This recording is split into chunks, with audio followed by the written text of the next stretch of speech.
Now raise your hand if you have ever received a call like this. Hi, my name is Mr. Smith. I'm trying to reach my wife out there while she is visiting her sister. Yeah, she went out to visit her sister. And her father, her dad, he's awful sick and in the hospital, and I need to get hold of her to let her know. And you see, she don't got no cell phone, and I think her sister's phone is shut off or something.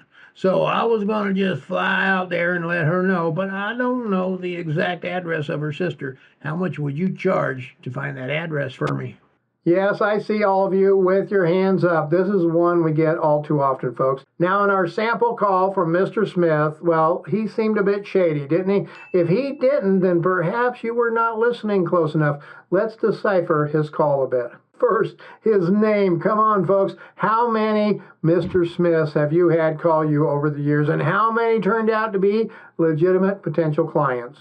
I know there are many good folks out there with the last name of Smith, but do they all really need a PI in such weird circumstances? This video is sponsored by OREP Insurance and Working PI Magazine. OREP is a leading provider of private investigator liability insurance. Visit orep.org for a quote today. Secondly, his wife has no cell phone, which in and of itself is odd in this day and age, and her sister's phone just got shut off.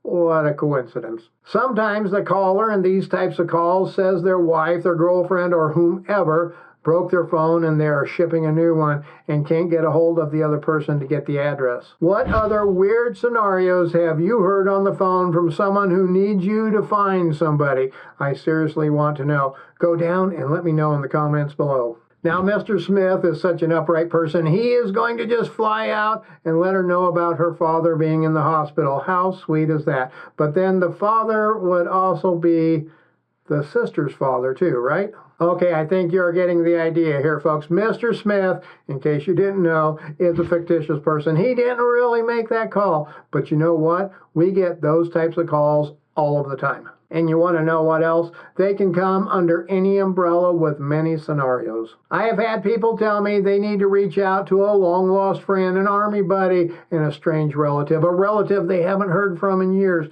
an old roommate, a former employee or employer or colleague, and yes, even a renter or landlord, just to name a few. The first thing we must do is determine if the reasoning for the locate is even truthful. How do we do that, you ask? Another great question. Rule number one, if it sounds weird, folks, it probably is wrong. If it sounds anything like Mr. Smith, don't even consider taking the case. You have to remember, just because you get a call, it does not mean you have to take the job. You should be the one in control, the one making the decisions. Start off with asking some very pointed questions. Mr. Smith, we would love to help you out today. What is your wife's name? Now, they will most likely give it to you, or at least give you her first name. Now, here is something I do with almost every call I get. I get onto one of those free databases and I run the phone number. I first ask some baseline questions like, how long have you been married? How old is her father? How many kids do you guys have? Things like that. Asking baseline questions allows you to see or hear how he reacts. Using this, you can then ask harder questions to help determine if he is being untruthful. Questions like, Mr. Smith, do you have any restraining orders? Do you have any pending court dates coming up? Things like this. Now, to be completely honest, folks, if I received that call from Mr. Smith, I would have gotten as much info as I needed, then refused the case and gotten off the call. I would then have sent a warning notice out on my state PI Association's listserv, warning people about him in case he called them. And then, depending on the threat level, I might contact law enforcement either here or where he is,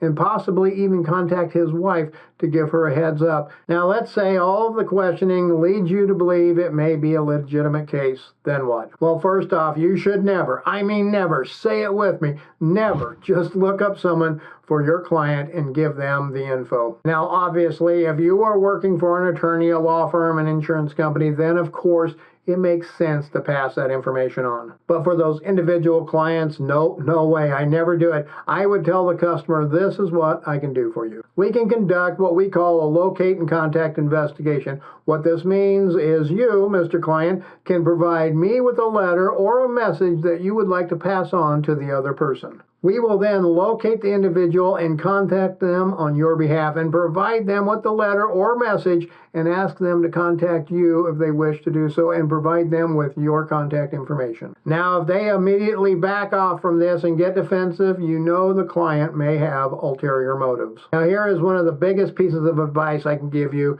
if you take on these cases. Make sure you price accordingly, folks. These are special one-off cases and they can lead to a lot more time than you originally planned. We do locate and contact investigations for many different reasons, to include contacting old friends, estranged family members, adoption parents, and other relatives regarding an adoption, just to name a few. But I have learned to follow some very specific rules regarding these types of investigations. First, if it feels weird in any way, shape, or form, I don't take it. Second, do not let your emotions rule when deciding to take the case or when pricing the case. It is so easy to think, well, all I have to do is run a quick locate, call the person, email a letter, and I'm done. 1 hour should be good enough. That is wrong, wrong, wrong, folks. I can almost guarantee you will spend several hours on the case talking with the client, talking with the other individual, sending emails, and other crucial things. I tell you this from experience, folks. I have gotten emotionally involved in certain types of cases, especially those involving adoptions, as it hits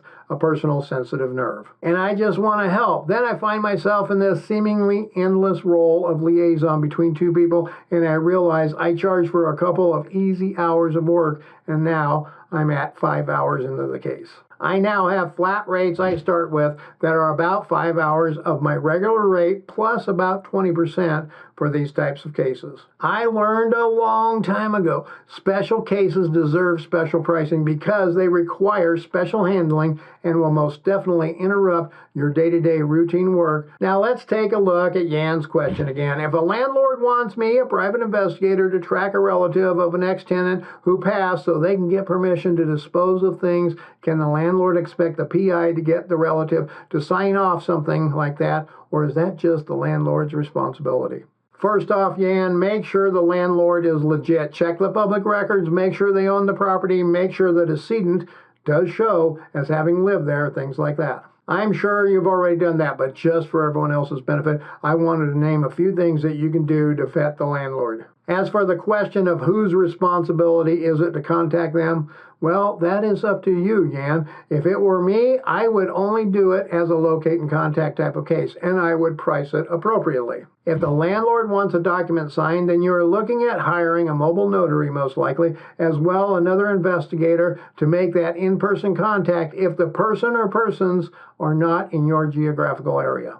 The bottom line as to who is responsible for it depends on what you agree to. I always provide my clients with multiple options. Mr. Landlord, we have several options for you. We can do a locate for the relatives, make contact and send them your letter and ask them to sign it and send it back to you. This would require a retainer of XYZ. We can locate them, make contact, and then make arrangements for them to sign the document in the presence of a notary, then return the signed document to you. This would require a retainer of ZYX. Or we can locate them and provide you with their contact information and you can contact them directly. That would require a retainer of XZY. Which of these options would you like to go with, Mr. Landlord? Bottom line, you take charge. You make the options available that you are willing to do and you set the pricing and let the client decide what he wants to do.